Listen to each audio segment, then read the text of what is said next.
কারো প্রতি ভালোবাসা বাড়ানোর জন্য বা কাউকে আপনার ভালোবাসায় পাগল করার জন্য একটি বিখ্যাত দোয়া রয়েছে, যেই দোয়াটি যাকে উদ্দেশ্য করে মনে মনে তার কথা স্মরণ করে মাত্র 41 বার পড়বেন, ওই মানুষটা আপনার ভালোবাসায় পাগল হয়ে যাবে, আকৃষ্ট হয়ে যাবে, একেবারে নিজেকে আপনার মধ্যে হারিয়ে ফেলবে ইনশাআল্লাহ তাআলা। খুবই কার্যকরী, খুবই পাওয়ারফুল একটি আমল।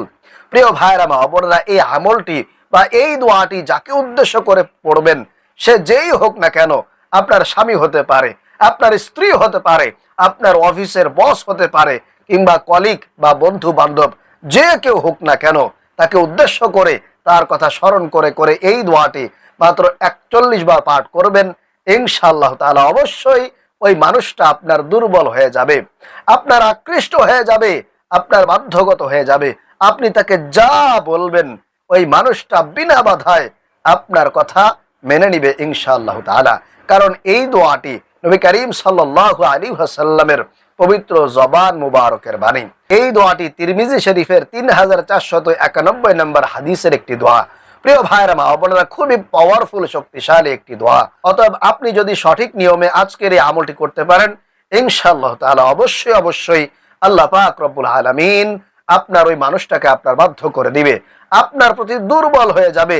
সে দুনিয়ার কোনো কিছু আর চিন্তা করতে পারবে না, শুধুমাত্র তার চিন্তা চেতনায় আপনি কেবলমাত্র থাকবেন। প্রিয় ভাইরা মা বোনেরা, সর্বপ্রথম আমাদেরকে এই আমলটি করার জন্য সুন্দরভাবে ওযু করে পবিত্রতা অর্জন করে নিতে হবে। আপনি কারোর সাথে কোনো কথাবার্তা না বলে একেবারে সুন্দরভাবে ওযু করে নেবেন। ওযু করা হয়ে গেলে একটা পরিষ্কার পবিত্র জায়গার মধ্যে বসে যাবেন। বসার পরে আপনারা 1 নম্বরে 41 বার একেবারে ছোট্ট ইস্তেগফারটি পাঠ করবেন এইভাবে, আস্তাগফিরুল্লাহ আস্তাগফিরুল্লাহ আস্তাগফিরুল্লাহ আস্তাগফিরুল্লাহ। এইভাবে করে আপনারা ছোট্ট ইস্তেগফারটি নিজের গুনাহের কথা, নিজের অন্যায়ের কথা, পাপের কথা স্মরণ করে করে আল্লাহর কাছে অনুতপ্ত হয়ে ক্ষমা চেয়ে আপনারা 41 বার পাঠ করবেন ইস্তেগফার। এরপরে 2 নম্বরে আপনারা 41 বার ছোট্ট দুরূদ শরীফটি পাঠ করবেন, সাল্লাল্লাহু আলাইহি ওয়াসাল্লাম সাল্লাল্লাহু আলাইহি ওয়াসাল্লাম। আপনারা আল্লাহ রাসূলের মুহাব্বত নিয়ে, ভালোবাসা নিয়ে নিয়ে দুরূদ শরীফ পাঠ করবেন। কারণ দুরূদ শরীফ পাঠ করলে আল্লাহ রাসূল খুশি হয়ে যান, এমনকি আল্লাহ তাআলা খুশি হয়ে যান। আল্লাহ তাআলা ওই বান্দার উপরে রহমত, বরকত, সকিনা নাযিল করেন। এজন্য অবশ্যই মুহাব্বত সহকারে দুরূদ শরীফ পাঠ করবেন, ছোট্ট দুরূদ শরীফটি। আবারও বলছি, সাল্লাল্লাহু আলাইহি ওয়াসাল্লাম সাল্লাল্লাহু আলাইহি ওয়াসাল্লাম।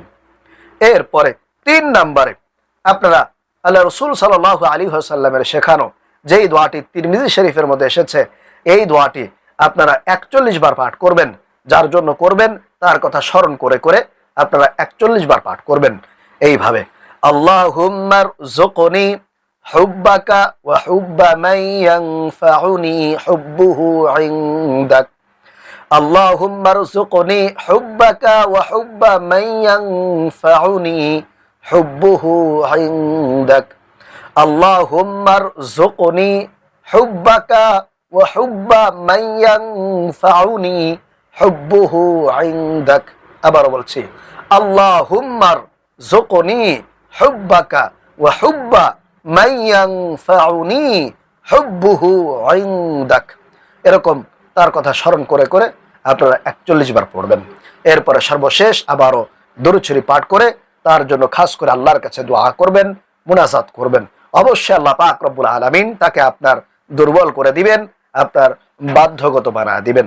আল্লাহ পাক রব্বুল আলামিন আমাদেরকে আজকের এই আমলটি একেবারে সৎ উদ্দেশ্যে, কাউকে ক্ষতি না করে সৎ উদ্দেশ্যে সঠিক নিয়মে আমলটি করার তৌফিক দান করুন, আমিন।